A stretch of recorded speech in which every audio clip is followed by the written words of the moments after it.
ए बच्चों, problem JEE main 2026 का है। फर्स्ट शिफ्ट के पेपर से क्वेश्चन है। डिटेल सॉल्यूशन आपको न्यूमेरिकल टर्मिनस के यूट्यूब चैनल पे मिल जाएगा। ठीक है, तो आप अगर अभी तक सब्सक्राइब नहीं किया तो फटाफट चैनल को सब्सक्राइब कर लिया। आइए, प्रॉब्लम कह रहा है कि rod of mass M and length L is attached to two ideal strings. Find tension in left string just after the right string is cut. बच्चों, हमने राइट स्ट्रिंग को अगर कट किया है तो ऑफ कोर्स क्या होगा, ये रॉड जो है यहाँ से अपना सपोर्ट लूज करेगा और ये रॉड नीचे की तरफ ऐसे भागते हुए आएगा। ठीक है, एक सर्कुलर ट्रेजेक्ट्री जो है बन के तैयार करेगा। ऑलराइट, जो रॉड होगा वो कुछ ऐसे इस पोजीशन में बच्चों आपको दिख जाएगा। ये जो रॉड है ये अपने कुछ इस पोजीशन में यहाँ पे दिख जाएगा। ठीक है? अब रोटेट किसके अबाउट करेगा? आपने इस स्ट्रिंग को तो कट कर दिया है, तो रोटेट ऑफ कोर्स इस स्ट्रिंग के अबाउट करेगा बच्चों। ऑलराइट, रोटेशन के लिए क्या नीड होती है? आपको कहोगे सर टॉर्क नीड होता है, तो इस पॉइंट के अबाउट जो है टॉर्क कैलकुलेट करना जरूरी है। बिल्कुल। आगे बढ़ते हैं बच्चों, एक और बात करते हैं। इस रॉड का अगर सेंटर ऑफ मास में कहूँ तो आपको कहोगे सर एक यूनिफॉर्म रॉड है, इसका जो सेंटर ऑफ मास होगा ऑफ कोर्स यहाँ पे होगा, जो इस लेफ्ट वाले स्ट्रिंग से L/2 डिस्टेंस पे होगा। कितने डिस्टेंस पे? L/2 distance. क्या यहाँ पे पूरा का पूरा मास आपने सिचुएटेड ले कर दोगे, क्योंकि सेंटर ऑफ मास माना है, तो mg फोर्स भी यहीं पे एक्ट कर रहा होगा। अब ध्यान समझिएगा बच्चों, जैसे ही आपने स्ट्रिंग को कट किया है, दो कहानी एक साथ बन के तैयार है। क्या क्या? आप एक कहोगे कि सर लेफ्ट स्ट्रिंग के अबाउट जो हमारा रॉड है वो क्या किया है? रोटेट किया है। और दूसरा आप कहानी ये कहोगे कि सर जो सेंटर ऑफ मास है इस रॉड का वो क्या हुआ है? वो ट्रांसलेशनरी मोशन किया है। कैसा मोशन किया है बच्चों? Centre of mass translatory motion किया है। ऑलराइट बच्चों, तो आइए एक बार अपन क्या करते हैं, दो इक्वेशन हमें लिखना है। पहले तो टॉर्क का इक्वेशन और फिर हमें डायनामिक्स का equation F net is equals to mass into acceleration of centre of mass. इस दो इक्वेशन को लिख के अपन काम कंप्लीट कर देंगे। ठीक है बच्चों, तो आइए टॉर्क का इक्वेशन क्या है? टॉर्क है tau is equals to I alpha. Torque किसकी वजह से है? क्या स्ट्रिंग में जो टेंशन है उसकी वजह से है? बिल्कुल नहीं है बच्चों, क्योंकि जो टेंशन है वो खुद उसी पॉइंट से पास कर रहा है जिस पॉइंट से आप टॉर्क कैलकुलेट कर रहे हो। तो टॉर्क सिर्फ और सिर्फ mg की वजह से है, तो फोर्स हो गया mg। डिस्टेंस कितना है? आप कहोगे L/2। तो R cross F, again angle दोनों के बीच में R और mg के बीच में 90 डिग्री, तो sine 91। mg L/2 is equals to, अब देखिए बच्चों मोमेंट ऑफ इनर्शिया किसके अबाउट? जिसके अबाउट रोटेट कर रहा है। स्ट्रिंग जो है वो कनेक्टेड है लेफ्ट एंड पे, और एंड पे मोमेंट ऑफ इनर्शिया रॉड का हम निकालना जानते हैं, ml²/3 होता है, into angular acceleration alpha. Alright बच्चों, अब यहाँ से एक चीज़ आप देखिए, आप कहोगे कि सर m ने m को कैंसिल आउट किया, l ने l को कैंसिल आउट किया, तो हमारे पास जो अल्फा आ रहा है बच्चों वो अल्फा आ रहा है 3g/2l। ऑलराइट, अब अल्फा को क्या हम एक्सेलरेशन, लीनियर एक्सेलरेशन से कनेक्ट कर सकते हैं? बिल्कुल। आप कहोगे अब लीनियर एक्सेलरेशन किसका? सेंटर ऑफ मास का। ACOM is equals to R into alpha. जो सर्कल होगा बच्चों सेंटर ऑफ मास को आप देखिए, वो क्या L/2 रेडियस का बना रहा है अपर्चर। तो हमारा जो R होगा वो L/2 होगा, इंटू अल्फा कितना है? 3g/2l। L ने L को कैंसिल किया, 3g/4 हमारा acceleration of centre of mass है बच्चों, कितना है? 3g/4। अब बच्चों acceleration of centre of mass आ चुका है, क्यों ना डायनामिक्स का इक्वेशन लिखे। डायनामिक्स के इक्वेशन के लिए डाउनवर्ड डायरेक्शन में एक्सेलरेशन है, तो नीचे जो फोर्स है वो है mg। माइनस का एक ही टेंशन रहेगा बच्चों, क्योंकि आपने स्ट्रिंग कट कर रखा है, minus t is equals to mass m of rod into acceleration of centre of mass that is 3g/4। बच्चों यहाँ से टेंशन टी क्या आ जाएगा? आप कहोगे mg-3mg/4। क्या आ जाएगा? mg-3mg/4, that is 4mg-3mg, mg/4। तो टेंशन ही हमें फाइंड आउट करना था। टेंशन कितना आ चुका है? mg/4, जो कि हमारा ऑप्शन 2 है, और यही बच्चों हमारा बिल्कुल correct option. Focal length of objective lens and eyepiece lens are this much and tube length is this much. Find the magnification of compound microscope in normal adjustment. बच्चों, प्रॉब्लम को जेई ने 2026 21 जनवरी first shift में पूछा है। ठीक है, तो आप देखिए कैसे हमें माइक्रोस्कोप से जो है क्वेश्चन पूछा गया है ना। तो आइए सबसे पहले क्या सब गिवन है? फोकल लेंथ ऑब्जेक्टिव लेंस का दे रखा है FO इज 1.25 सेंटीमीटर, और आईपीएस का फोकल लेंथ दे दिया है 5 centimetre. Length of the tube L दे रखा है 26 सेंटीमीटर, और बच्चों this distance of distinct vision हमें पता ही है 25 सेंटीमीटर होता है। मैग्निफिकेशन का बच्चों डायरेक्ट फॉर्मूला आपको पता है L into D upon FO/FE, है ना। अब देखिए एल कितनी गिवन है 26, डी कितना है 25 डिवाइडेड बाय FO कितना है 1.25 इंटू FE 5, 5 1 जा 5 5 जा, पॉइंट हटाया बच्चों 100 ऊपर जाएगा, 5 से 25, 25 से 4, that is magnification will be 26 into 4, 6 4 जा 24, 4 2 जा 8 plus 2 10, 104 मैग्निफिकेशन है बच्चों, यही हमारा बिल्कुल correct. Particle of mass 1 kg initially resting at origin starts moving under the influence of force F 4t³ minus 3t square if the speed of the particle at t equals to 1 is root alpha then the value of alpha is। Problem बच्चों JEE 2026 का पूछा हुआ problem है, 21 जनवरी first shift में इस problem को पूछा है। आइए, हमें मास दे रखा है 1 kg और फोर्स जो है वो फोर्स भी गिवन है कितना 4t³ I cap minus 3t² J cap. और बच्चों हमें स्पीड चाहिए पार्टिकल का t इक्वल्स टू 1 सेकेंड। कहोगे कि सर फोर्स है मास गिवन है तो force is equals to mass into acceleration हम लिख सकते हैं। बच्चों फोर्स दोनों डायरेक्शन में गिवन है तो हमें एक्स डायरेक्शन में पहले फोर्स लिख लेना चाहिए जो कि है 4t³। Mass into acceleration in x direction 4t³। मास 1 है तो acceleration in x direction 4t³। क्या एक्सेलरेशन को मैं dv/dt लिख सकता हूँ, एक्स है तो एक्स डायरेक्शन dvx लिख देता हूँ विच इज इक्वल्स टू 4t³। यहाँ से बच्चों मैं लिख सकता हूँ dvx is equals to 4t³ dt, बिल्कुल लिख सकते हैं। इंटीग्रेशन कर लीजिए, integration of dvx is integration of 4t³ dt। Time कहाँ से कहाँ है 0 से 1 सेकेंड तक, टाइम है 0 से 1 सेकेंड तक। और बच्चों इनिशियली जो है पार्टिकल रेस्ट पे था तो u0 होगा v अपॉन x डायरेक्ट मतलब t इक्वल्स टू 1 पे vx ले लेते हैं तो इंटीग्रेशन ऑफ dvx क्या हो जाएगा vx minus 0 upper limit minus lower limit which is equals to 4 बाहर कीजिए t³ का इंटीग्रेशन t⁴/4 4 ने 4 को कैंसिल आउट किया, t⁴ कहाँ से कहाँ वेरी कर रहा है 0 to 1। vx कितना आ गया बच्चों 1⁴ minus 0 that is 1 metre per second आ चुका है। ठीक है, अच्छी बात है, हमने vx लिख लिया। अब आइए सिमिलर यही ट्रीटमेंट हमें y को देना होगा। फोर्स इन y डायरेक्शन कितना है -3t², कितना है बच्चों -3t²। Mass into acceleration y में क्या हो जाएगा -3t²। मास 1 kg है तो एक्सेलरेशन ay क्या हो जाएगा -3t²। क्या मैं ay को लिख सकता हूँ dv/dt, एक्सेलरेशन को y है तो y कर लीजिए -3t²। क्या मैं यहाँ से बच्चों again dvy is equals to -3t² dt लिख सकता हूँ, लिख सकते हैं। Integration of dvy is equals to minus का इंटीग्रेशन ऑफ 3t² dt लिख सकते हैं। लिमिट 0 से टाइम 1 सेकेंड और यहाँ रेस्ट 0 से लेके v इन y डायरेक्शन। ठीक है, vy minus 0 is equals to minus का 3t³ लिमिट 0 to 1, 3 कैंसिल और माइनस का 1। सो बच्चों यहाँ से वेलोसिटी y डायरेक्शन में आ गया -1 मीटर पर सेकेंड। अब ध्यान से देखिएगा, हमें स्पीड जो चाहिए v वो क्या हो जाएगा 1 I cap minus 1 J cap, इसी को हम I cap minus J cap लिख सकते हैं। मैग्नीट्यूड की अगर बात करें तो √1 + 1, क्योंकि 1 का I कैप 1 का स्क्वायर 1 -1 का स्क्वायर 1 दैट इज √2। और लेकिन हमें वैल्यू दिया है रूट अल्फा, सो अल्फा की वैल्यू कितना आ गया बच्चों, अल्फा की वैल्यू आ गया 2 और यही हमारा बिल्कुल करेक्ट ऑप्शन है। आई होप हर एक स्टेप और बहुत सिंपल सा प्रॉब्लम था बच्चों। अल्फा की वैल्यू कितना है, अल्फा की वैल्यू 2 आ चुका है।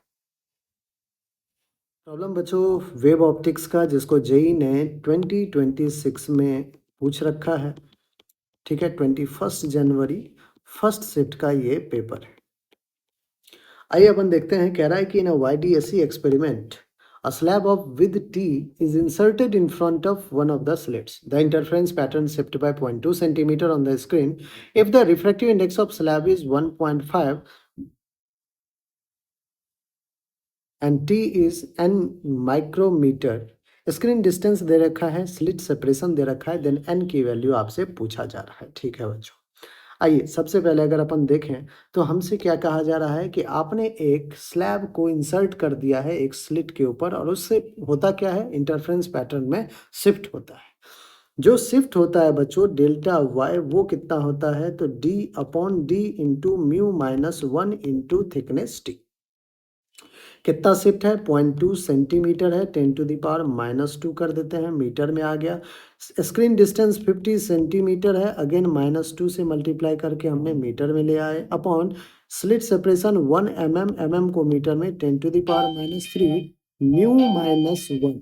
म्यू रिफ्रैक्टिव इंडेक्स है बच्चों जो कि 1.5 है, माइनस का 1 इंटू थिकनेस जो है वो n, थिकनेस जो है बच्चों दे रखा है n माइक्रोमीटर, अभी हम तो फिलहाल t से ही कैलकुलेट करेंगे। 0.2, अब देखिए क्या सब कैंसिल आउट हो रहा है, एक बार कैंसिल आउट देख ले बच्चों, तो 10⁻² कैंसिल आउट हो गया। यहाँ आ गया हमारे पास 0.2 इज इक्वल्स टू 50 इंटू 10⁻³ ऊपर जाके +3 हो जाएगा, 1.5 माइनस 1 0.5 हो जाएगा, इंटू थिकनेस t हो जाएगा। ठीक है, आइए इसको सॉल्व करते हैं। पॉइंट इसको कैंसिल आउट किया, कितना आ गया, 2 इज इक्वल्स टू 5 5 जा 25 into 10⁻³ + 1 4 is equals to T. बच्चों टी को मैं लिख सकता हूँ 2/25 इंटू 10⁻⁻4। ठीक है, कोई दिक्कत नहीं यहाँ से। अब 2/25 है, 2/25, 25 से 2 को अपन डिवाइड कर लेते हैं, 0.20 आ गया, 0 25 8 जा 200, तो टी कितना आ गया बच्चों, 0.08 इंटू 10⁻⁻4। क्या मैं इसी को लिख सकता हूँ, थिकनेस टी इज 8 इंटू 10⁻⁻6, और ये थिकनेस है तो ऑफकोर्स मीटर में आ रहा होगा। बच्चों क्या मैं टी को 8 माइक्रोमीटर लिख सकता हूँ। अब उसने क्या कहा है, जो थिकनेस है हमारा वो n माइक्रोमीटर है। उसने कहा है कि जो थिकनेस है हमारा वो क्या है, n माइक्रोमीटर है, तो n की वैल्यू क्या होगा, आपको हो गया n की वैल्यू हो जाएगा 8।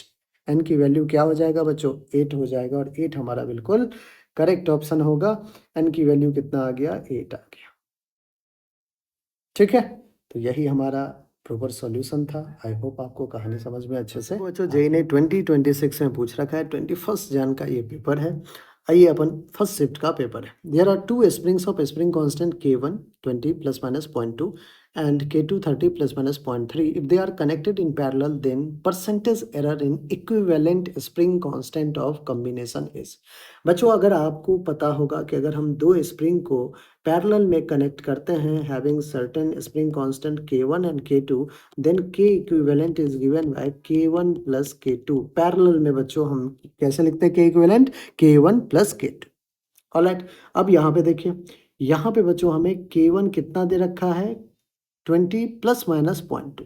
सो सबसे पहले अपन क्या करते हैं, एक बार डेल्टा के फाइंड कर लेते हैं। डेल्टा के कितना हो जाएगा, 0.2 + 0.3 दैट इज 0.5, एंड के कितना हो जाएगा बच्चों, के हो जाएगा 20 + 30। लिखने का तरीका जानते हैं ना अपन, 20 ± -0.2 मतलब के प्लस डेल्टा के। सो के विल बी 50। ऑलराइट, हमें के प्लस डेल्टा के जब लिखना होगा तो हम कैसे लिखेंगे, आप कहोगे 50 ± -0.5, ऐसे तो लिखते हैं। अब लेकिन बच्चों हमें क्या फाइंड करना है, हमें फाइंड करना है कि percentage error in equivalent spring.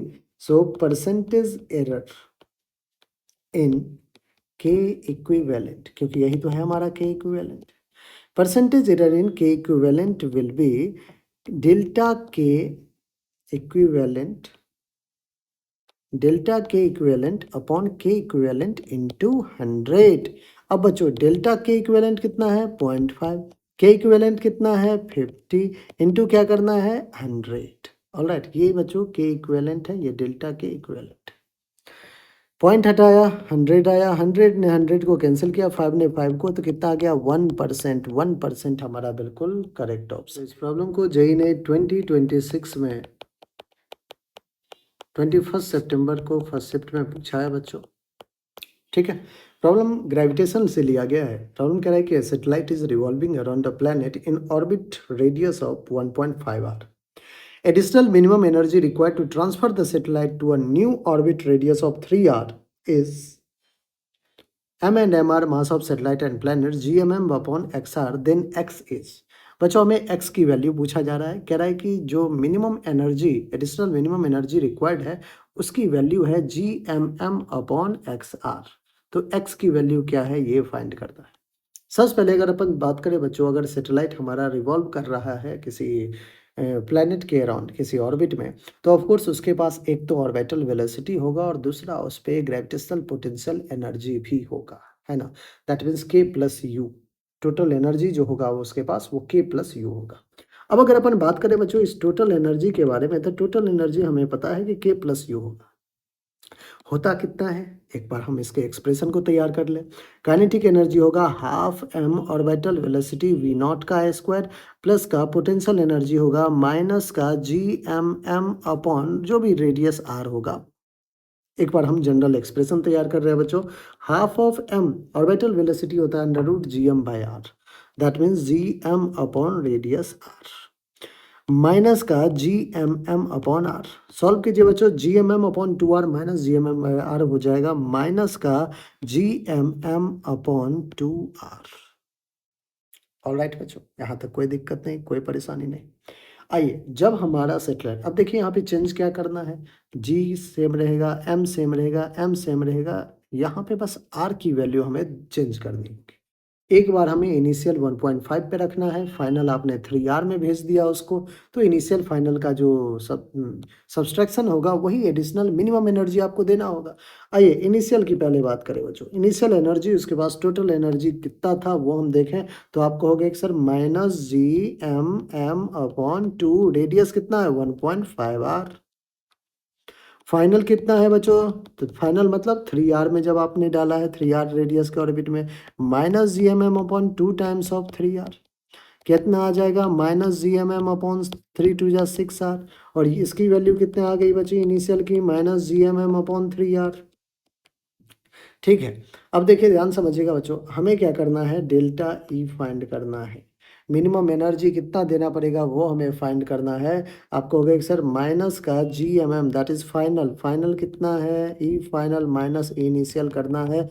E final बच्चों कितना है minus G M M upon 6R minus का माइनस जी एम एम तो प्लस हो जाएगा G M M upon 3R। Alright, यहाँ से अब क्या करते हैं अपन 6R 3R का एलसीएम ऑफकोर्स 6R हो जाएगा माइनस का जी एम एम हो जाएगा प्लस 3 2 जा 2 जी एम एम हो जाएगा, 2 - 1 will be 1 G M M upon 6R। बच्चों लेकिन कह रहा है कि जो एडिशनल मिनिमम एनर्जी था, एडिशनल मिनिमम एनर्जी,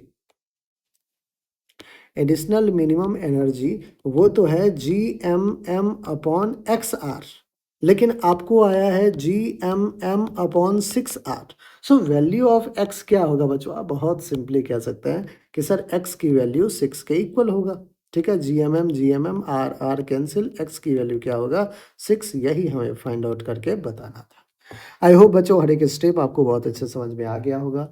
ठीक है बच्चों, इस प्रॉब्लम को देखते हैं। प्रॉब्लम को जेई ने 2026 21 जन को फर्स्ट शिफ्ट में पूछा है। इलेक्ट्रोस्टैटिक्स का प्रॉब्लम है, कह रहा है कि find out work done in moving a 2 microcoulomb, choose from A to B. बच्चों ए से बी तक, और बच्चों सारे क्वेश्चंस मेमोरी बेस्ड क्वेश्चंस हैं, है ना?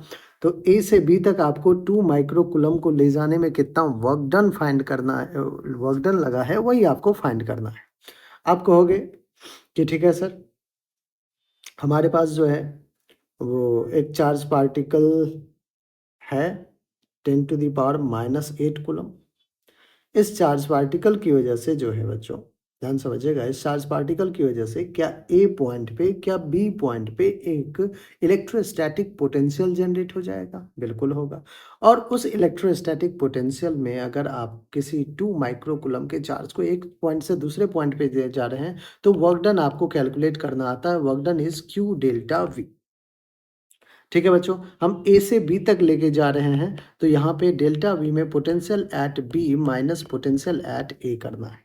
ऑलराइट, अब आइए, क्यू क्या है, चार्ज जो कि 2 माइक्रोकुलम का है, 10⁻⁻6 कर देते हैं। अब बच्चों पोटेंशियल जनरेट करते हैं वी बी और वी ए की वजह से। आइए सबसे पहले अगर हम वी ए कैलकुलेट करें तो क्या होगा फॉर्मूला, पॉइंट चार्ज की वजह से potential K Q by R. K Q by R. Magnitude ही फाइंड कर लेते हैं बच्चों अपन।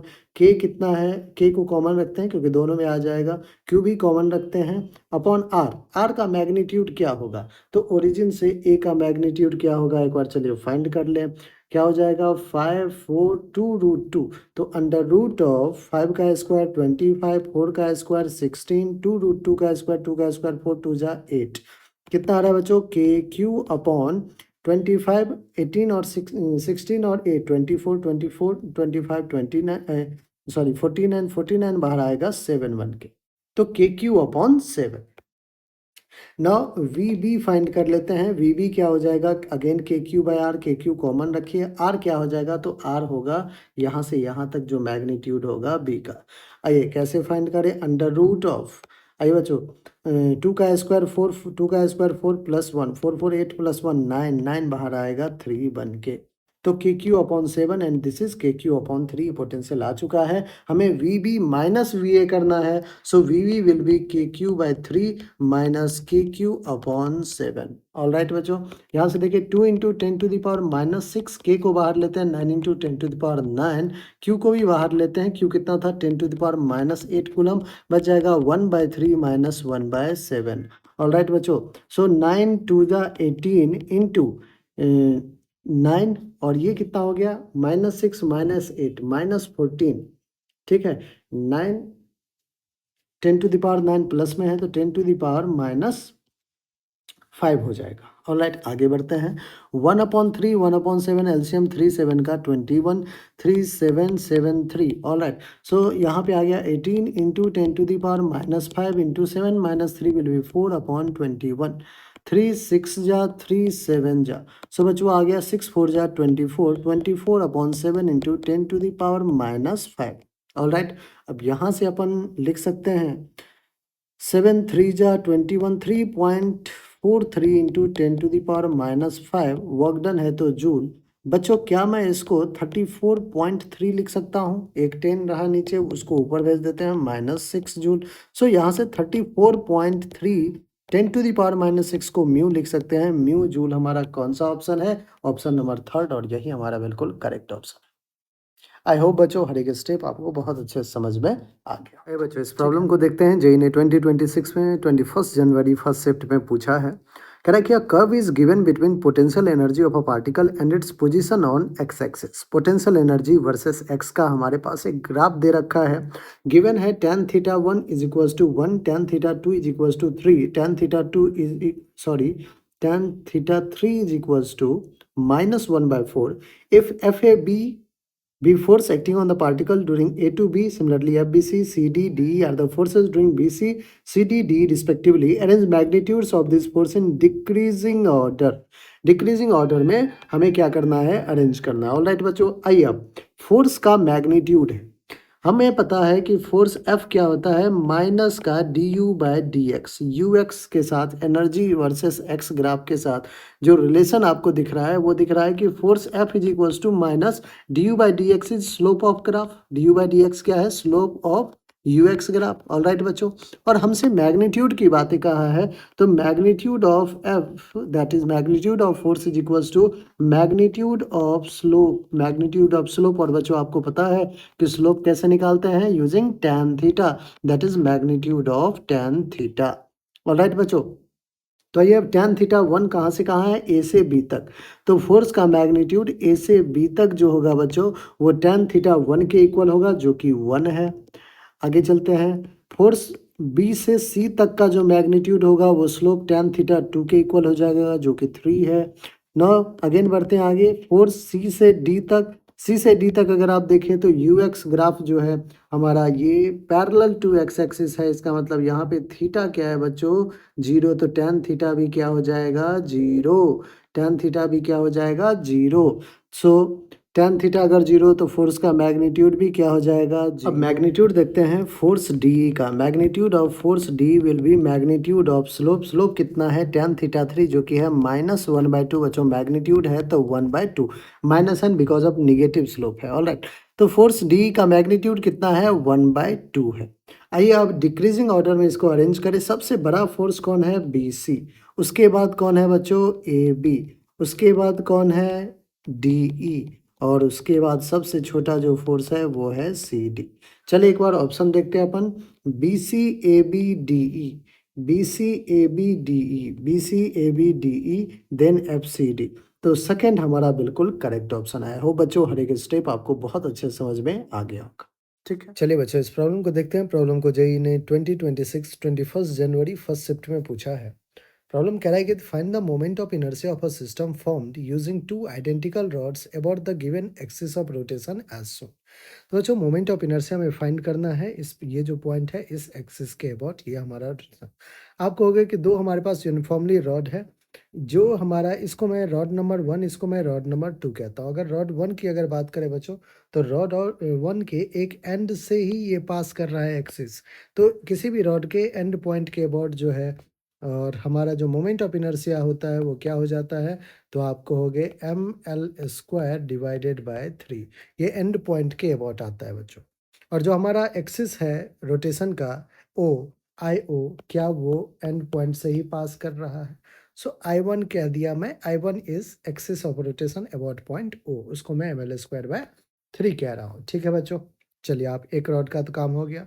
आइए सेकेंड रॉड की वजह से देखिए बच्चों, अब ध्यान से देखिएगा, यहाँ से एक एक्सिस पास कर रहा है, ये इसका मिड पॉइंट है, मिड पॉइंट से एक एक्सिस को पास करवा ले अपन, और परपेंडिकुलर टू द रॉड करवा सकते हैं।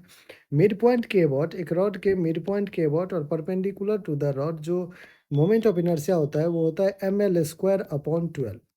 और मिड पॉइंट जो है बच्चों सेंटर ऑफ मास भी है इस रॉड का। अब ध्यान से देखिएगा, I O moment of inertia about point O, और इसको मैं आई टू कह देता हूँ। आई टू, क्या दोनों पैरेलल एक्सिस है क्या? Perpendicular to the rod, perpendicular to the plane है बिल्कुल। तो by using parallel axis theorem, by using parallel axis theorem, by using parallel axis theorem, moment of inertia of this rod to about point O हम लिख सकते हैं। ठीक है, और इसको मैं आईओ डैश कह देता हूँ। सेकेंड रॉड की वजह से ओ पॉइंट के about IO dash, using parallel axis theorem we can say I C O M. I C O M क्या है हमारा यहाँ पे? आई टू है, प्लस का m इंटू परपेंडिकुलर डिस्टेंस, तो l है एम एल स्क्वायर। ऑलराइट बच्चों, आई टू कितना है? M L square by 12 plus का एम एल स्क्वायर। सॉल्व कीजिए, 12 plus 1 13 by 12 M L square, ये हमारा आई ओ डैश आ गया। ठीक है, ये रहा हमारा इक्वेशन 1, ये हमारा इक्वेशन 2। ऑलराइट, अब देखिए अब क्या करना है, हमें तो नेट मोमेंट ऑफ इनर्शिया पूरे रॉड की वजह से चाहिए, पूरे सिस्टम ऑफ रॉड की वजह से। तो आई नेट क्या हो जाएगा? तो पहला आई ओ प्लस का दूसरे रॉड की वजह से जो आई ओ डैश आपने कैलकुलेट किया, आई ओ कितना है? M L square by 3 plus का 13 by 12 M L square. All right, आइए अब इसको क्या करते हैं, एक बार सॉल्व कर लेते हैं। 12 3 जा, सॉरी 3 और 12 क्या हो जाएगा? 12 हो जाएगा। 3 से 4 जा 4 M L square plus 13 M L square, 13 plus 4 17, 17 upon 12 M L square. 17 upon 12 M L square कौन सा ऑप्शन है? ऑप्शन 1, और यही हमारा बिल्कुल करेक्ट ऑप्शन है।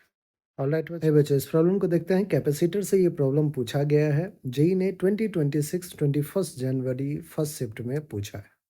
क्या है प्रॉब्लम? कि an air filled capacitor of capacitance C is filled with dielectric K equals to 3 of width D by 3, where D is separation between plates. The new capacitance will be। बच्चों अगर अपन याद कीजिए, जब हम डायलेक्ट्रिक्स ऐड करते थे तो जो नया कैपेसिटेंस सी न्यू बनता था उसका फॉर्मूला था A epsilon not upon D minus thickness T plus thickness T upon dielectric constant K. Alright, यहाँ पे A epsilon not upon D, D कितना है? तो D is the separation between the plate, D ही है, minus का thickness कितना है? थिकनेस कह रहा है बच्चों कि विद है D by 3, with D by 3 thickness क्या हो गया? डी बाई 3 प्लस का D by 3 thickness divided by के, क्या है हमारा? डायलेक्ट्रिक कांस्टेंट जो कि गिवन है 3। ऑलराइट, तो यहाँ से हमने सॉल्व किया तो ए epsilon not upon D minus D by 3 plus D by 9, ये आ गया बच्चों। ये 3 और 9 का एलसीएम ऑफकोर्स 9 होगा, तो 9D माइनस 3 3 जा 9 3D प्लस डी। ऑलराइट, तो बच्चों 9A इप्सिलॉन नॉट अपॉन 9 ऊपर गया, 9 plus 1 10, 10 minus 3 will B 9 plus 1 10 हो गया, 10 माइनस 3 विल बी 7। सो 9/7 और डी रहेगा। बच्चों यहाँ से देखिए 9/7 ए इप्सिलन नॉट अपॉन डी को क्या सी लिख सकते हैं। सी क्या है, capacitance of the capacitor when medium between them is air. Alright, क्यों बच्चों, क्योंकि सी की वैल्यू आपको बताया, सी क्या होता है, ए इप्सिलन नॉट अपॉन डी। जब हमारा कैपेसिटर के बीच में कैपेसिटेंस मीडियम जो है एयर हो, तो कैपेसिटेंस हम फाइंड करते हैं A epsilon not upon D से। तो यहाँ पे 9/7 A epsilon not upon D की जगह हमने सी रख दी।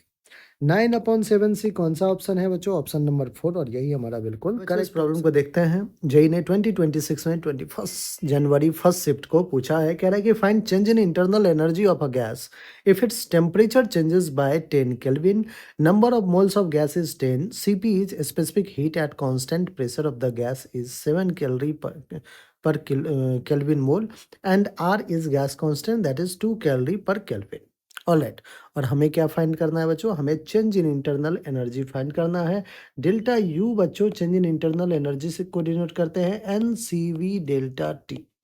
ठीक है, N C V delta T, where N is number of moles. N क्या होता है, नंबर ऑफ मोल्स।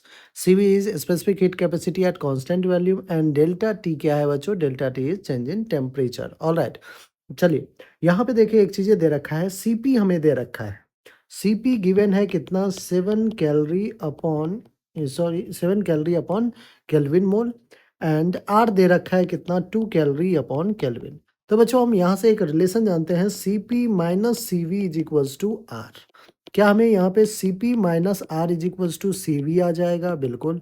Cp कितना है बच्चों, 7, 7 माइनस, एक मिनट बच्चों, क्या मोल होना चाहिए, 7 minus 2, 7 minus 2 will B 5। So 7 minus 2 will B 5, तो सी वी की वैल्यू क्या आ गया बच्चों, 5 कैलोरी अपॉन केल्विन मोल। अब आपको होगा कि सर सीवी आ चुका है, हमें इंटरनल एनर्जी का चेंज डेल्टा यू चाहिए। डेल्टा यू के लिए एंड नंबर ऑफ मोल्स कितना गिवन है बच्चों, तो number of moles of gas is 10, CV is 5 into temperature change is 10, 10 10 जा 100 इंटू 5, 500 कैलोरी जो है बच्चों, वो हमारा चेंज इन इंटरनल एनर्जी आ चुका है, जो कि हमारा ऑप्शन नंबर कौन सा है, ऑप्शन 1। आइए बच्चों इस प्रॉब्लम को देखते हैं। प्रॉब्लम जेई 2026 22 जनवरी को पूछा गया है। Two balls of mass 2m and m collides with rod of mass m and length l as shown. Balls stick to the rod after collision. Find v upon omega if rod is hinged at the center. हमें क्या find करना है बच्चों, v upon omega, rod को hinge किया है इसके centre पे। ऑलराइट, अब ध्यान समझिएगा, पूरी सिचुएशन समझिए बच्चों। 2m मास जो है वो v वेलोसिटी से रॉड के इस एंड पे हिट कर रहा है, जो कि सेंटर ऑफ मास से l/4 पे है। वहीं पे m मास जो है वो ये रॉड के इस एंड पे हिट कर रहा है, जो कि l/2 डिस्टेंस पे centre of mass. Alright, collision के बाद क्या हो गया, ये बिफोर कोलिजन है। कोलिजन के बाद दोनों का दोनों जो बॉल है वो स्टिक कर गया, ठीक है। और स्टिक किया तो अब आप कहानी समझिएगा, होगा क्या बच्चों, क्या इस 2m mass into v velocity जब इसको मिला होगा यहाँ पे, तो इसकी टेंडेंसी मूवमेंट की इधर होगी कुछ इस एंड की, और ये जो m इंटू वेलोसिटी mv है, इसकी वजह से क्या होगा, कुछ इधर मूवमेंट की टेंडेंसी होगी, ठीक है बच्चों। अब जो काइनेटिक एनर्जी मिला है उसकी वजह से, सिंस यहाँ पे ये हिंज्ड है, तो ये रोटेट करेगा, और कौन से डायरेक्शन में, तो ये इस रॉड के एंड को इधर ले जाना चाह रहा है और ये इसको इधर ले जाना चाह रहा है। तो एक एंटी क्लॉकवाइज डायरेक्शन में एक रोटेशन यहाँ पे मुझे तो होता हुआ दिख रहा है। आई होप आपको भी दिख रहा होगा। ऑलराइट बच्चों, अगर अपन नेट एक्सटर्नल फोर्स देखें कि क्या कोई नेट एक्सटर्नल फोर्स या नेट एक्सटर्नल टॉर्क एक्ट कर रहा है, तो आपको होगा कि सर नहीं कर रहा है इस 2 बॉल प्लस रॉड सिस्टम पे। और अगर नेट एक्सटर्नल टॉर्क अगर एक्ट नहीं कर रहा है बच्चों, तो हम ये भी कह सकते हैं कि सर एंगुलर मोमेंटम तो फिर कंजर्व रहेगा। जितना इनिशियल एंगुलर मोमेंटम होगा, तो conservation of angular momentum upon apply करते हैं। कंजर्वेशन ऑफ एंगुलर मोमेंटम कहता है जितना इनिशियल मोमेंटम उतना ही, सॉरी, जितना इनिशियल एंगुलर मोमेंटम उतना ही फाइनल एंगुलर मोमेंटम। अगर मैं इनिशियल एंगुलर मोमेंटम की बच्चों बात करूँ, तो एंगुलर मोमेंटम क्या होता है, mv r sin theta. System में कौन कौन है, तो एक तो 2m मास है जिसकी वेलोसिटी है v, आया कोलाइड किया सेंटर से। आप देखिए बच्चों इस सेंटर के अबाउट, यहाँ से हम सारा गेम देख रहे हैं, सेंटर से कितना डिस्टेंस है l/4, तो 2m l/4 sine theta, velocity और r के बीच में एंगल 90 डिग्री दिख रहा होगा आपको, तो साइन 90 विल बी 1। ऑलराइट, तो 2m v l/4 प्लस का एक और हमारे पास मास है m जिसकी वेलोसिटी है v, और कितने सेंटर ऑफ मास से कितने पे है, l/2 पे। ऑलराइट बच्चों, रॉड जो है इनिशियली वो तो हमारा रेस्ट पोजीशन में है, उसकी कोई वेलोसिटी इनिशियल में नहीं है। ठीक, तो ये जो कोलिजन है उसका एंगुलर मोमेंटम इनिशियल हमने लिख लिया है। आफ्टर कोलिजन कहानी देखते हैं बच्चों, क्या L initial is equals to L final है।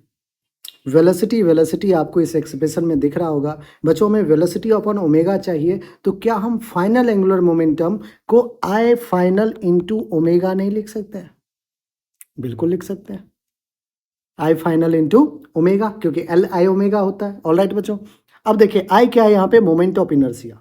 फाइनली मोमेंट ऑफ इनर्शिया की अगर अपन बात करें बच्चों, तो आप कहोगे कि सर हमारे पास जो है ये एक रॉड रहा, इस रॉड का ये सेंटर ऑफ मास है, सेंटर ऑफ मास के बाद जो मोमेंट ऑफ इनर्शिया इस रॉड का होता है वो होता है ml²/12। आगे बढ़ते हैं, स्टिक कर गया है मास आफ्टर कोलिजन, m मास है, लेंथ l/2 है, तो हम कह सकते हैं कि एक मोमेंट ऑफ इनर्शिया इस मास की वजह से ml/2 का स्क्वायर होगा। एक और मास 2m है यहाँ पे जो कि l/4 डिस्टेंस पे है, अगेन ये पॉइंट मास है, पॉइंट मास की वजह से मोमेंट ऑफ इनर्शिया ml/4 का होल स्क्वायर, और m की जगह 2m रख देंगे। तो टोटल जो moment of inertia about centre है बच्चों, वो तीनों बॉडी का हम लिख लेते हैं, वही हमारा फाइनल इनर्शिया हो जाएगा। तो इक्वल का साइन लगा रहा हूँ मैं, आई फाइनल। आइए सबसे पहले रॉड का लिखते हैं, सेंटर ऑफ मास के वॉट ml²/12 प्लस का मास m का m l/2 है तो l/2 का स्क्वायर, प्लस का मास 2m है, l/4 है, l/4 का square into omega, I final into omega लिख दिया हमने। आगे बढ़ते हैं, एल की वैल्यू बच्चों दे रहा है 8 मीटर, तो हर जगह पे एल की वैल्यू 8 पुट कर लेते हैं। 2mv, एल कितना है 8, 8/4 क्या हो जाएगा 2 इंटू 2, प्लस का mv, एल की वैल्यू 8 है, 8/2 क्या हो जाएगा 4, is equals to m/12, L की वैल्यू कितना है बच्चों 8, 8 का square 64, m l/2, m l/2, L कितना है 8, 8/2 4, 4 का स्क्वायर 60, प्लस 2m, एल कितना है 8, 8/4 2 का स्क्वायर 4 इंटू ओमेगा। ऑलराइट, अब देखिए बच्चों सबको ना कैपिटल एम ही कर दीजिए, कंफ्यूज नहीं होना है हमको, एम हमारा एम ही है, सबको एम कैपिटल कर लीजिए, सबको एम स्मॉल कर लीजिए, कोई दिक्कत नहीं है उसमें, है ना, क्योंकि रॉड का भी जो मास है वो स्मॉल एम ही है, जो दोनों बॉल है उसका भी 2m और m स्मॉल ही है। तो अगर कहीं पे आपको कैपिटल दिख रहा है उसको आप इजीली स्मॉल कर लीजिए, या फिर हमने सबको कैपिटल कहा है तो आप सबको कैपिटल में ले लीजिए, ठीक है, ये हमारे लिए बहुत बड़ा वो नहीं है। ऑलराइट, अब आइए सेम डिनोशन कर देते हैं साइन का, हालांकि कंफ्यूजन का कोई सवाल ही नहीं है क्योंकि यहाँ पे मास m है। चलिए बच्चों सॉल्व किया जाए। सबसे पहले तो अगर अपन देखें तो मास ही कैंसिल आउट हो रहा है, मास मास मास मास मास, हर जगह से मास को हटाइए। 2 2 जा 4v plus 4v which is equals to 4 3 जा 12, 4 से 16, 16/3 प्लस 16 प्लस 4 2 जा 8 इंटू ओमेगा। ऑलराइट, अब देखिए v 4v कितना हो गया 8v, 8v is equals to LCM ले क्या एक बार, 16 प्लस 16 3 जा 48, 8 3 जा 24 डिवाइडेड बाय 3 इंटू ओमेगा। बच्चों हमें v अपॉन ओमेगा चाहिए, तो v यहाँ है ही, ओमेगा को ले आइए इधर और 8 को भेज देते हैं उधर। 16 प्लस 48 प्लस 24 ऐड कर लेते हैं एक बार, 24 और 6 30, 30 प्लस 10 40, 40 और 48 88 हो जाएगा, और डिवाइडेड बाय 3, और 8 भी आ गया बच्चों, एक 8 भी तो था इधर ले आए, 8 1 जा 8 11 जा, सो v अपॉन ओमेगा बच्चों हमारा कितना आ रहा है 11/3, जो रेशियो है वो कितना आ गया 11/3। आइए एक बार ऑप्शन देखते हैं कौन सा ऑप्शन है 11/3, ऑप्शन नंबर 2, और यही हमारा बिल्कुल करेक्ट ऑप्शन है। आई होप बच्चों हर एक स्टेप बहुत अच्छे समझ में आ गया होगा। अगर आपने अभी तक चैनल को सब्सक्राइब नहीं किया है बच्चों तो आप जाके चैनल को सब्सक्राइब कर लिया और हर एक प्रॉब्लम जो है जेई 2026 के और जितने भी प्रीवियस ईयर के हैं वो सब आपको इस चैनल पे मिल जाएगा। ठीक है, डिटेल सॉल्यूशन आपके लिए सबका। अब चलिए बच्चों, प्रॉब्लम को जेई ने 2026 में 22 जनवरी इवनिंग शिफ्ट में पूछा है। यूनिट एंड डायमेंशन का ये प्रॉब्लम।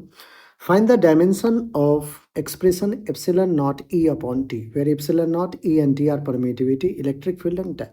ऑलराइट बच्चों, हमें डायमेंशन चाहिए epsilon naught electric field E upon time T का। मैं कहता हूं बच्चों, आप याद कीजिए थोड़ी देर के लिए, कुछ एक्सप्रेशंस याद कीजिए। इसको आसान कर देते हैं फटाफट कैलकुलेशन करके। आपको रटना भी नहीं पड़ेगा कि एप्सिलॉन नॉट का क्या होता था, ई का क्या होता था, है ना। इलेक्ट्रिक फील्ड को हम क्या लिखते हैं पॉइंट चार्ज के लिए, फोर्स अपॉन चार्ज क्यू। क्या मैं यहां से लिख सकता हूं फोर्स को कूलम्ब्स लॉ से के Q1 Q2 upon are square, और एक Q नीचे भी है। एक Q ने, अब बच्चों मैग्नीट्यूड की मतलब यहाँ पे हम कोई कैलकुलेशन नहीं कर रहे न्यूमेरिकल वैल्यू पुट करके, हमें तो डायमेंशन चाहिए। एक नीचे चार्ज है, एक नीचे चार्ज है, कैंसिल आउट हो गया।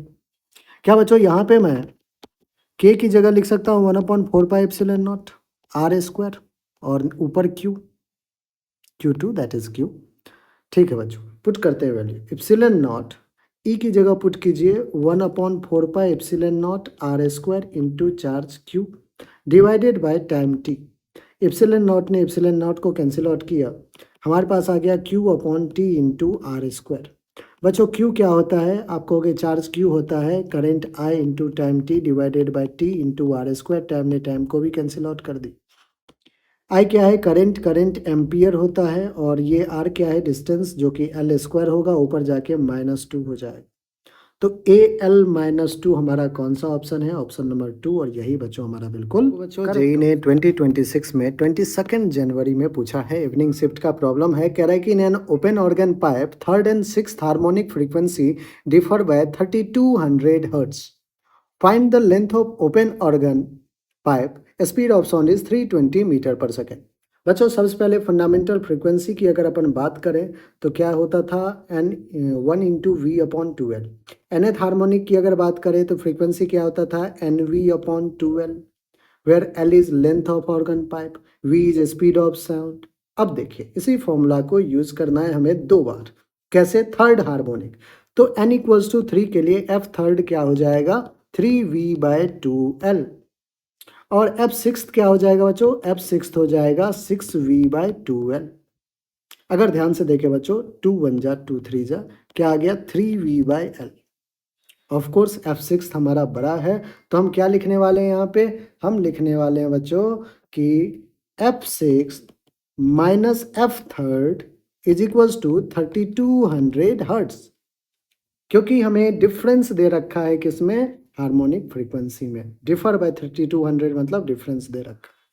आइए बच्चों 3V/L से माइनस कर देते हैं 3V/2L which is equals to 3200। All right, अब देखिए यहाँ पे L2L का LCM of course 2L, so L है 3 2 जा 6V minus 3V is equals to 3200। बच्चों 6V minus 3V is equals to 3200। All right, अब सारे वैल्यू को फाइंड पुट कर देते हैं। L की वैल्यू हमें फाइंड करना है, 3 इंटू वी कह रहा है 320 लेना है, 2 into 3200 which is equals to L की वैल्यू फाइंड करनी है बच्चों। कैंसिल आउट करते हैं, जीरो ने जीरो को कैंसिल किया, 2 1 जा 2 16 जा 16 1 जा 16 2 जा, सो हमारे पास जो वैल्यू आ रहा है वो आ रहा है 3/20, और मीटर आएगा इंटू 100 कर लेते हैं तो सेंटीमीटर में आ जाएगा, 21 जा 25 जा, सो एल की वैल्यू बच्चों कितना आ रहा है, 5 3 जा 15 centimetre. L equals to 15 centimetre हमारा कौन सा ऑप्शन है बच्चों, ऑप्शन नंबर थर्ड, और यही हमारा बिल्कुल करेक्ट ऑप्शन है। आई होप बच्चों हर एक स्टेप आपको बहुत अच्छे समझ में। 22 जनवरी का ये प्रॉब्लम है बच्चों, थर्मोडायनेमिक्स का प्रॉब्लम। आइए क्या कह रहा है कि gas undergoes a process in which state variable changes from 1 atm 60 ml 27 degree celsius to P atm 30 ml 77 degree celsius, then P is. बच्चों हमें प्रेशर फाइंड आउट करने कहा गया है। अगर अपन बच्चों याद करें तो इसमें नंबर ऑफ मोल्स क्या रहेगा, वो तो कांस्टेंट ही है, तो PV इक्वल्स टू क्या होता है, nRT। हम यहाँ पे ये भी लिख सकते हैं, इसको हम कंबाइंड गैस लॉ भी कहते हैं बच्चों, PV/T is equals to N into R. अब आर तो सबके लिए सेम है और नंबर ऑफ मोल्स भी सेम है, ठीक है, तो आप इसको ऐसे भी लिख सकते हैं PV upon RT is equals to N। R क्या है? Gas constant. तो बच्चों अगर for same number of moles, for same number of moles में तो कोई चेंजेस नहीं है। So N1 is equals to N2। दोनों स्टेट में क्या रहेगा? दोनों स्टेट में नंबर ऑफ मोल सेम है। आइए N1 की लिखें, P1 V1 upon RT1, P2 V2 upon RT2। बच्चों R ने R को पहले ही कैंसिल आउट कर दिया। आइए, प्रेशर 1 कितना है? 1 ATM। वॉल्यूम 1 कितना है? 60 ml अपॉन टेम्परेचर को बच्चों केल्विन में लिखते हैं अपन, तो 27 डिग्री है, तो 273 प्लस 27 केल्विन में आ चुका है, is equals to pressure 2 is P, volume 2 is 30 ml upon temperature कितना है? 77। सो 273 में 77 ऐड कर दीजिए, केल्विन में आ गया। चलिए फाइंड करते हैं वैल्यू। आप कहोगे 31 जा 32 जा 60, 2 अपॉन कितना हो जाएगा? 300 इनटू मल्टीप्लाई कीजिए बच्चों, कितना आ जाएगा अपने पास? 7 3 10 0 1 7 7 14 प्लस 1 15 1 2 1 350 which is equals to pressure P।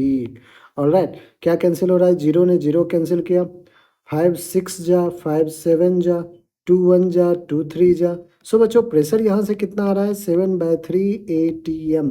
Pressure कितना आ रहा है? 7/3 ATM।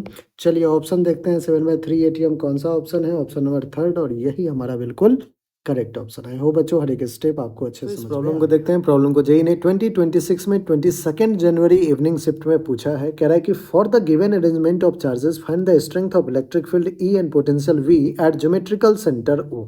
तो बच्चों हमें इलेक्ट्रिक फील्ड और पोटेंशियल दोनों के बारे में पूछा है। पहले भी ये क्वेश्चन जो है आप मॉड्यूल वगैरह में देखे होंगे। ठीक है, बहुत ही सिंपल सा प्रॉब्लम है।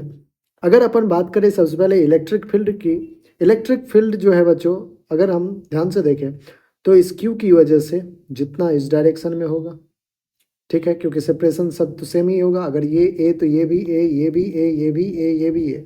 इस क्यू की वजह से इलेक्ट्रिक फील्ड कुछ इस डायरेक्शन में होगा, इस क्यू की वजह से इलेक्ट्रिक फील्ड कुछ इस डायरेक्शन में होगा, इस फील्ड की वजह से इलेक्ट्रिक फील्ड कुछ इस डायरेक्शन में होगा।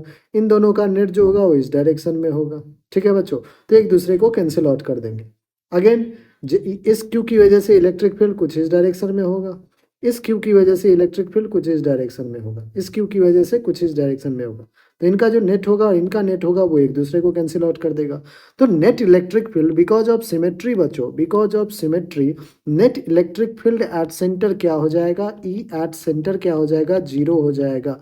ई एट सेंटर क्या हो जाएगा? जीरो। सब एक दूसरे के इफेक्ट को कैंसिल आउट कर देंगे। तो electric field zero, electric field zero, electric field non zero, electric field non zero. ठीक है, तो आप कहोगे कि सर इलेक्ट्रिक फील्ड तो जीरो होना चाहिए, तो नॉन जीरो वाले ऑप्शन को हटाते हैं। अब आते हैं पोटेंशियल की बात करें बच्चों। पोटेंशियल जो है हमारा इलेक्ट्रिक पोटेंशियल वो एक स्केलर क्वांटिटी है। वी क्या होता है? के क्यू अपॉन सेपरेशन, अगर ए है तो ए। अब ये हमारा कैसा क्वांटिटी होता है? आप कहोगे कि सर स्केलर क्वांटिटी होता है। बच्चों स्केलर क्वांटिटी होता है तो क्या होगा? 1 2 3 4 5 पेंटागन है, 5 चार्ज है, पांचों की वजह से जो वी नेट आएगा वो आ जाएगा 5 KQ अपॉन सेपरेशन। अगर ए है तो ये हो जाए, तो वी नेट जो है वो 5 KQ/A है, that is not equal to zero है। तो हमारा आंसर क्या होना चाहिए कि इलेक्ट्रिक फील्ड होगा जीरो, लेकिन इलेक्ट्रिक पोटेंशियल जीरो नहीं होगा। Electric field zero and electric potential non zero हमारा ऑप्शन नंबर 2 है, जो कि बिल्कुल करेक्ट ऑप्शन है। आई होप बच्चों आपको कहानी समझ में। Liquid drops its carrying same charges coalesces to form single drop. Ratio of potential of large drop and single smaller drop is 3 to the power n/3, then n is equal to. बच्चों हमारे पास क्या है? 3 identical drops given है। ठीक है, तो अपन क्या करते हैं, लेट्स से एक ड्रॉप बना लेते हैं, इनटू अपन 3 कर देंगे। ठीक है, इनटू अपन क्या करेंगे? 3 कर लेंगे, तो 3 ड्रॉप्स हो गए। अब ध्यान समझिएगा एक चीज़, क्या कह रहा है कि इसका आइडेंटिकल ड्रॉप्स है 3, स्मॉलर ड्रॉप्स है, रेडियस में स्मॉल r ले लेता हूँ, चार्ज इस पर q ले लेता हूँ। ठीक है बच्चों, तो इस पे जो पोटेंशियल आएगा स्मॉलर ड्रॉप पे, किसी एक सिंगल स्मॉलर ड्रॉप की अगर पोटेंशियल की बात करें तो वो स्मॉलर का आ जाएगा KQ अपॉन स्मॉल r। कोई दिक्कत नहीं, सरफेस पे यही पोटेंशियल होता है। अब आपने इस तीनों को मिला के एक बड़ा सा ड्रॉप बनाया, एक बिगर ड्रॉप बनाया। इस बिगर ड्रॉप का मैं रेडियस ले लेता हूँ कैपिटल R, इस बिगर ड्रॉप का मैं रेडियस ले लेता हूँ कैपिटल R। इस पे चार्ज कितना हो जाएगा, तो क्यू क्यू क्यू 3Q, इस पे चार्ज हो गया 3Q। जो बिगर ड्रॉप का पोटेंशियल हो जाएगा सरफेस पे वो हो जाएगा 3KQ अपॉन कैपिटल R। अब हमें रेशियो चाहिए potential of large drop, required ratio है VB/V स्मॉलर, बिगर से स्मॉलर का रेशियो। हमने 3KQ अपॉन R रखा, डिवाइड किया तो स्मॉल r ऊपर KQ नीचे। क्या KQ ने KQ को कैंसिल आउट कर दिया? कर दिया। ठीक है, तो हमारे पास क्या आ जाएगा, हमारे पास आ जाएगा 3R अपॉन R। अब बच्चों R और R का रेशियो अगर पता चल जाए तो हमारा काम बन जाएगा। R और R के रेशियो के लिए आप ये कह सकते हो कि सर जो तीनों स्मॉलर ड्रॉप को मिला के आपने एक बिगर ड्रॉप बनाया तो वॉल्यूम क्या कांस्टेंट है दोनों का? वॉल्यूम कांस्टेंट रहेगा। क्या रहेगा कांस्टेंट? वॉल्यूम कांस्टेंट रहेगा। 3 इंटू एक का वॉल्यूम क्या हो जाएगा 4/3 pi R cube, which is equals to 4/3 pi capital R cube. All बच्चों, 4/3 पाई ने पाई को कैंसिल आउट किया, हमारे पास यहाँ R क्यूब क्या आ जाएगा 3R क्यूब। मैं ऐसे भी लिख सकता हूँ कि R विल बी 3 का पावर 1/3 इंटू R, क्योंकि क्यूब से R क्यूब रूट से बाहर बन के R आ जाएगा। हमें चाहिए small r by capital R का रेशियो, चाहिए यही small r by capital R का रेशियो। तो 1/3 to the power 1/3 is equals to small r by capital R। यहाँ तक कोई दिक्कत नहीं बच्चों। आइए, रिक्वायर्ड रेशियो बिगर ड्रॉप से स्मॉलर का आ जाएगा 3 times of R by R, that is 1/3 का पावर 1/3। क्या बच्चों ये 3 का पावर 1/3 ऊपर चला जाएगा, 3 का पावर पहले से 1 है और ये अब आ गया 3 का पावर -1/3। कोई दिक्कत नहीं, +1/3 ऊपर जाके -1/3 बन। 3 का 3 बेस सेम है तो क्या आ जाएगा 1 - 1/3, दैट इज 3 का पावर 3 - 1 2/3 आ जाएगा। 3 का पावर क्या आ जाएगा 2/3। अब एक बार देखते हैं बच्चों, क्या कह रहा है कि जो रेशियो आएगा वो आएगा 3 का पावर n/3। तो n की वैल्यू क्या होगा? आप अगर इसको बच्चों इक्वेट करते हो कि 3 का पावर n/3, बहुत सिंपली आप कह सकते हो कि सर 3/3 n की वैल्यू क्या होगा 2 हो जाएगा। यहाँ से बच्चों n की वैल्यू क्या आ रहा है 2, और यही बिल्कुल हमारा करेक्ट ऑप्शन। प्रॉब्लम को बच्चों जेई ने 2026 में 22 जनवरी को इवनिंग शिफ्ट में पूछ रखा। आई होप आपको हर एक स्टेप अच्छे समझ में आ गया। ये बच्चों इस प्रॉब्लम को देखते हैं। कैपेसिटर का ये प्रॉब्लम जेई ने 22 जनवरी इवनिंग शिफ्ट में पूछा है। प्रॉब्लम कह रहा है कि capacitor of capacitance 10 microfarad is connected with a battery of EMF 6 volt. Let's say बच्चों हमारे पास एक कैपेसिटर है जिसका कैपेसिटेंस है 10 माइक्रोफैराड और इसको आपने एक ईएमएफ जो कि 6 वोल्ट से कनेक्ट कर रखा है। तो क्या इस पे चार्ज स्टोर होगा? चार्ज स्टोर कितना होगा आपको हो गए, charge Q will be C into V. Formula तो आपने पढ़ा ही होगा बच्चों, C इक्वल्स टू Q/V। वैसे चार्ज स्टोर Q क्या होगा C इंटू वी। C की वैल्यू है 10 और V की वैल्यू है 6, दैट इज 60 माइक्रोकुलम का चार्ज इस पे स्टोर हुआ है जैसे ही आपने इसको बैटरी के अक्रॉस कनेक्ट किया।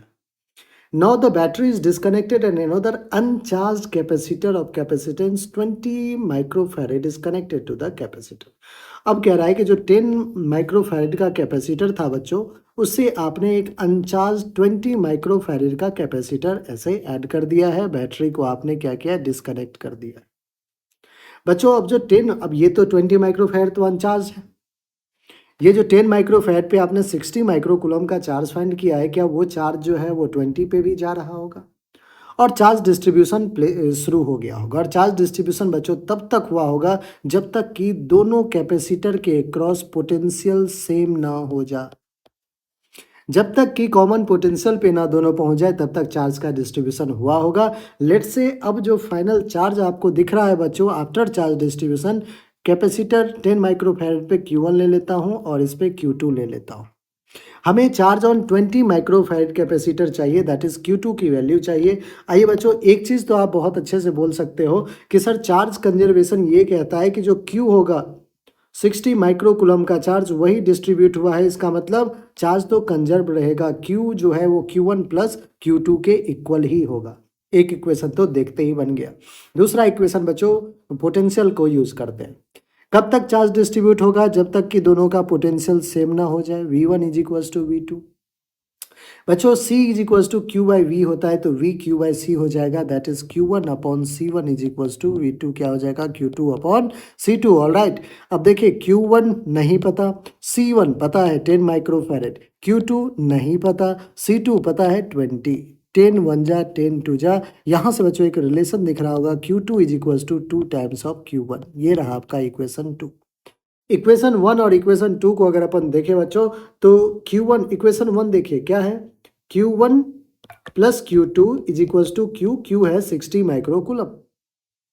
बच्चों क्या Q2 हमारा 2Q1 के इक्वल है? तो क्यों ना हम Q1 प्लस Q2 को 2Q1 लिख दें is equal to 60, that is 3Q1 is equal to 60। तो बच्चों यहाँ से Q1 की वैल्यू कितना आ गया? आप कहोगे 60 बाई 3 दैट इज 20 माइक्रोकुलम। अब बच्चों चार्ज तो कंजर्व है, टोटल चार्ज था 60, 60 में से Q1 हो गया 20, तो ऑफ कोर्स Q2 क्या हो जाएगा? 40 माइक्रोकुलम। बाकी आप यहाँ से रिलेशन देख भी सकते हैं कि Q2 2 टाइम्स ऑफ Q1 है, 20 2 जा 40, 40 माइक्रोकुलम हमारा बिल्कुल करेक्ट आंसर है, जो कि ऑप्शन नंबर बच्चों कौन सा है? फोर्थ है, और फोर्थ हमारा बिल्कुल करेक्ट ऑप्शन है। आई होप बच्चों एक्सप्लेनेशन बहुत ढंग से आपको अच्छे समझ में आ गया होगा। इस टाइप के प्रॉब्लम को आप ऐसे ही डील करोगे, बहुत ही इजी हो जाए। बच्चों प्रॉब्लम को देखते हैं। प्रॉब्लम को जेई ने 22 जनवरी इवनिंग शिफ्ट में पूछा है, for the given circuit find reading of ammeter just after the key is closed. जैसे ही बच्चों आपने की को क्लोज किया है, जो बैटरी हमारा वो डीसी बैटरी है, ना कि एसी बैटरी। डीसी बैटरी है, करंट ऑफ कोर्स फ्लो हुआ होगा, लेकिन बच्चों जब करंट यहाँ आया होगा तो देखिए यहाँ 9 ओम के साथ सीरीज में 4 मिली हेनरी का इंडक्टर कनेक्टेड है। अब इंडक्टर कनेक्टेड है, डीसी सप्लाई है बच्चों, तो आपको पता ही है कि 4 मिली मतलब जो इंडक्टर है, inductor will behaves like an open circuit. Inductor behaves like and open circuit, एक ओपन सर्किट की तरह बिहेव करेगा। आप कहोगे ओपन सर्किट हो गया तो भैया करंट इसमें तो फ्लो नहीं करेगा इस वाले ब्रांच में। अगेन आगे चलते हैं, इस 9 ओम के अक्रॉस करंट फ्लो बिल्कुल करेगा। अगेन इस 9 ओम के साथ सीरीज में आपने फिर से एक इंडक्टर कनेक्ट कर रखा है, अगेन ये एक ओपन सर्किट हो जाएगा t इक्वल्स टू 0। तो बच्चों हमारे पास जो सर्किट रीड्रॉ करते हैं अपन, तो सर्किट में एक एमीटर कनेक्टेड है, एक 9 वोल्ट का बैटरी है, और यहाँ पे सिर्फ और सिर्फ एक 9 ओम का रजिस्टर बच गया है बच्चों। ये हमारा फाइनल सर्किट है। ठीक है, अब क्या फाइंड करना है? एमीटर की रीडिंग। एमीटर से क्या फ्लो हो रहा है? Current I will be using Ohm's law, V by R. V कितना है? 9। आर कितना है? 9। 9 बाय 9 1 एम्पियर। 1 एम्पियर हमारा कौन सा ऑप्शन है बच्चों? ऑप्शन 1, और यही हमारा बिल्कुल करेक्ट। प्रॉब्लम को देखे, जेई ने 22 जनवरी में ये प्रॉब्लम पूछा है। ठीक है, एटम से ये क्वेश्चन है, मॉडर्न फिजिक्स से। प्रॉब्लम कह रहा है कि in hydrogen type atom shortest wavelength in Lyman series is given as 91 nanometre, then longest wavelength in Paschen series of this atom will be. बच्चों आपको मैं याद दिला दूं, सबसे पहले अपन स्टार्ट ही करते थे लाइमन सीरीज से। लाइमन सीरीज में N1 की वैल्यू जो है वो 1 रखते थे, N2 की value 2 3 4 5 up to infinite. Similarly 11 के बाद बार्मर होता था। बाल्मर सीरीज में अपन क्या करते थे? बाल्मर सीरीज में अपन N1 की वैल्यू 2 लगते थे, N2 की वैल्यू 3 4 5 सो हायर एक्साइटेड से जितना। नेक्स्ट आते थे पास्टन सीरीज पे। पास्टन सीरीज में बच्चों अपन N1 की वैल्यू क्या लेते थे? 3, N2 की वैल्यू क्या लिखते थे? 4 5 6 एंड सो। ऑलराइट बच्चों, अब ध्यान से देखिएगा, कह रहा है कि shortest wavelength in Lyman series. Wavelength का एक्सप्रेशन याद होगा, 1 upon lambda is equal to R Z square into 1 upon N1 का स्क्वायर माइनस 1 अपॉन N2 का स्क्वायर। और बच्चों कब होता था शॉर्टेस्ट वेवलेंथ? कब होता था? जब N2 की वैल्यू क्या हो जाए? इनफाइनाइट हो जाए। N2 की वैल्यू जब इनफाइनाइट हो जाए तो हमारा लैम्डा क्या होता था? शॉर्टेस्ट। लॉन्गेस्ट कब होता था? जब N1 से जस्ट एक ऊपर वाले को आप डाल दो N2 में, तो हमारा लॉन्गेस्ट आता था। तो ये कॉन्सेप्ट याद रखना है आपको, बार बार आप इसको कैलकुलेट नहीं करोगे, हालांकि करोगे तो ऑटोमेटिक वो रिजल्ट ही आएगा, कंपेयर कर लोगे आप। नेक्स्ट अब अपन बात करें 1 अपॉन, मैं कहता हूँ कि शॉर्टेस्ट है, इसको लैम्डा 1 कर देते हैं। 1 upon lambda 1 is equals to R Z square as it is रखे। 1 अपॉन कौन सा सीरीज है हमारा, लाइमन। लाइमन में n1 कितना है 1, 1 का स्क्वायर 1, n2 कितना है इन्फिनिटी, इन्फिनिटी का स्क्वायर। क्यों इन्फिनिटी किया, क्योंकि शॉर्टेस्ट वेवलेंथ है बच्चों। 1 अपॉन लैम्डा 1 देखिए क्या आ जाएगा, आर जेड स्क्वायर। तो लैम्डा 1 क्या आ जाएगा, 1 upon are Z square. Alright, ये हमारा इक्वेशन 1 है। और लैम्डा 1 की वैल्यू बच्चों हमें गिवन है कितना, 91 नैनोमीटर, जिसको हम पुट कर लेंगे। पहला इक्वेशन बन के तैयार। नेक्स्ट आइए, लॉन्गेस्ट वेवलेंथ अब पास्टन सीरीज में कहा है 1 अपॉन लैम्डा 2 कर लेते हैं। Again R Z square as it is रहेगा। 1 अपॉन n1, पास्टन सीरीज में n1 क्या है 3, 3 का स्क्वायर 9, माइनस का बच्चों लॉन्गेस्ट में क्या होता था, तो सर n1 अगर 3 है, आपको लॉन्गेस्ट वेवलेंथ चाहिए तो n2 की वैल्यू फर्स्ट 4 ही रख लो। 1 अपॉन 4 का स्क्वायर कितना हो जाएगा बच्चों, 16। आइए इसको सॉल्व करते हैं। 1 अपॉन लैम्डा 2 हमें कितना मिल जाएगा, आर जेड स्क्वायर 1 अपॉन 9, और क्या है हमारे पास माइनस का 1 अपॉन 16। 16 और 9 का एलसीएम 144, 144, 16 9 जा, ठीक है। तो क्या आ जाएगा बच्चों हमारे पास, आर जेड स्क्वायर 7 अपॉन 144, यही आ रहा है 7 अपॉन 144। ऑलराइट, इस लैम्डा 2 क्या हो जाएगा, आप कहोगे लैम्डा 2 हो जाएगा sir 144/7 R Z square. Hydrogen है तो ऑफकोर्स जेड की वैल्यू 1 हो जाएगा। ये रहा इक्वेशन 2। बच्चों मैं इक्वेशन 1 और इक्वेशन 2 को डिवाइड कर देता हूँ, क्योंकि हमें क्या चाहिए, हमें पास्टन सीरीज मतलब लॉन्गेस्ट वेवलेंथ लैम्डा 2 चाहिए। मैं कहता हूँ कि लैम्डा 2 को आप लैम्डा 1 से डिवाइड कर लें। इक्वेशन 2 को डिवाइड कर दिया इक्वेशन 1 से, which is equals to, equation 2 कितना है 144/7 R Z square, into divide किया है तो R Z square by 1, R Z square cancel, ठीक है बच्चों। हमें क्या चाहिए, हमें चाहिए lambda 2। Lambda 2 will be 144/7 into lambda 1। Lambda 1 कितना दे रखा है बच्चों, आप कहोगे 91 दे रखा है सर। कितना दे रखा है 91, 3 से कितना हो जाएगा 13, 144 इंटू 13 कितना आ जाएगा बच्चों 1872 नैनोमीटर। 1872 नैनोमीटर है क्या ऑप्शन, आप कहोगे नहीं है, लेकिन बच्चों यहाँ पे देखिए 187 माइक्रोमीटर है। एक बार करके देखते हैं कन्वर्ट। माइक्रोमीटर है, नैनोमीटर 10⁻⁻9 होता है। माइक्रो बनाने के लिए 10⁻⁻6 करेंगे तो 1000 डिवाइड में आ जाएगा 1.872 माइक्रोमीटर। अब देखिए बच्चों 1.87 हमारा माइक्रोमीटर ऑप्शन में है, जो कि ऑप्शन नंबर 3 है, वही बिल्कुल करेक्ट ऑप्शन। आई होप हर एक स्टेप आपको बहुत अच्छे से समझ में आ गया होगा। तो सिंपल सा ये एक्सप्रेशन था, फॉर्मूला बेस्ड प्रॉब्लम था बच्चों, सिंपल हार्मोनिक मोशन का प्रॉब्लम बच्चों, जो कि ग्राफ के फॉर्म में हमें जो है जेई 2026 22 जनवरी इवनिंग शिफ्ट में पूछा है। कह रहा है कि choose the correct graph between time period T and length of pendulum. बच्चों अगर अपन याद करें तो टाइम पीरियड का एक्सप्रेशन हमने पढ़ रखा है, time period of simple pendulum T is equal to 2π√L/g। यहाँ अगर अपन देखें तो टी 2π कांस्टेंट, जी कांस्टेंट, तो टी डायरेक्टली प्रोपोर्शनल मैं लिख सकता हूँ √L है। टी क्या है, डायरेक्टली प्रोपोर्शनल √L। अब देखिए बच्चों एक ग्राफ हमारा टी वर्सेस एल का है, लेकिन जो ग्राफ है हमारा वो कैसा है, तो आप कहोगे सर ये तो पैराबोलिक ग्राफ है। पैराबोलिक ग्राफ के लिए बच्चों y इक्वल्स टू mx² होना चाहिए। एक्स एक्सिस पे एल है, क्या एल स्क्वायर फॉर्मेट में नहीं है, एल का पावर तो हाफ है, तो सेकेंड ग्राफ तो हमारा नहीं हो पाया। अब और बाकी ग्राफ को देखिए तो 1/t², 1/t², 1/t² versus L का ग्राफ है। तो बच्चों क्या करते हैं अपन, सबसे पहले तो सर टी को t² कर लेते हैं, तो हमारा रूट भी हट के एल बन जाएगा। अब मैं क्या करता हूँ, ध्यान से देखिएगा बच्चों, यहीं पे सारा गेम है। 1/t² लिख लूँ क्या, आप कहोगे हाँ सर ये तो आपने t² ही इनफैक्ट लिखा है, बस आपने फॉर्मेट थोड़ा चेंज किया है। 1/1/t² लिखा है, जो कि डायरेक्टली प्रोपोर्शनल है किसके, लेंथ के। बच्चों अब देखिएगा 1/t² आपको y एक्सिस पे दिख रहा होगा, क्या मैं इसको 1/y एक्सिस को y लिखूं, directly proportional to x axis पे लेंथ है, तो क्या मैं l की जगह x लिख दूं। यहाँ से देखिए बच्चों आपको एक स्टोरी दिख रहा होगा कि sir X Y is directly proportional to 1, या फिर एक कह सकते हैं कि एक्स वाई क्या है बच्चों, कांस्टेंट है। एक्स वाई कांस्टेंट हमारा कौन सा शेप बता रहा है बच्चों, तो आपको कि ये ग्राफ जो भी होगा ये कैसा ग्राफ होगा, ये रेक्टेंगुलर हाइपरबोला के शेप में होगा। किसके शेप में होगा बच्चों, रेक्टेंगुलर हाइपरबोला। एक बार देखते हैं क्या ये स्ट्रेट लाइन है, गलत। क्या फिर से ये गलत। रेक्टेंगुलर हाइपरबोला बच्चों आपको ऑप्शन 4 दिख रहा है और ऑप्शन 4 ही हमारा बिल्कुल करेक्ट ऑप्शन है। आई होप बच्चों आपको बहुत ढंग से ये समझ में आ गया होगा कैसे ग्राफ की प्रॉब्लम को अपन डील करते हैं।